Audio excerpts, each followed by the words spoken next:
Though 28 long, frustrating years have passed, detectives and family members are hoping to breathe new warmth into a case of a missing woman that sadly has gone cold. Is it possible that she went off the grid?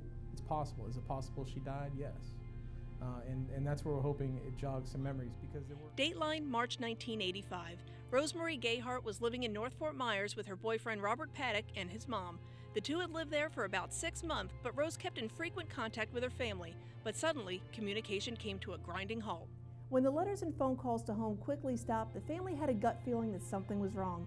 They knew that Rose and her boyfriend didn't have the perfect relationship and that foul play could be at hand. Detectives interviewed numerous witnesses, including Paddock and his mom. Last time they remember seeing her, she was kicked out of their trailer and she was walking down the street with a suitcase. A neighbor, however, painted a more disturbing, violent picture. Rose Marie came to her house to use her phone to call her family. And that's when she told her neighbor that she was pregnant. And she wanted to keep the baby, but her boyfriend did not want her to keep the baby. It was known to friends and neighbors that the two had a rocky relationship, which may or may not be linked to her disappearance. A neighbor from the trailer park remembers a lot of arguing and a lot of crashing one night as far as things being destroyed. But nothing to this point can link one to the other, and although her disappearance has gone to the cold case files, there's at least one unexplored avenue that could provide some clarity on what happened to Rose.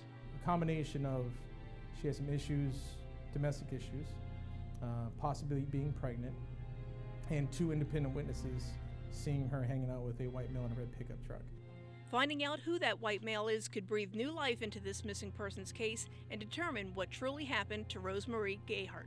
There are so many unanswered questions from her sister, her parents, her family members, and if she did die, they would like closure and justice. Investigators aren't prepared to take the leap and say that Rose Marie is dead, not until they have absolute proof. Presumably, she could have died, but with these more and more cases coming out where people are living under assumed names or held captive, I mean, it's possible that she is still alive. And all it takes is one small lead to heat up this cold case.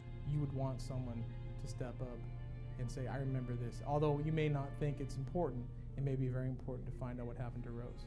For Southwest Florida Crime Stoppers, I'm Trish Routte.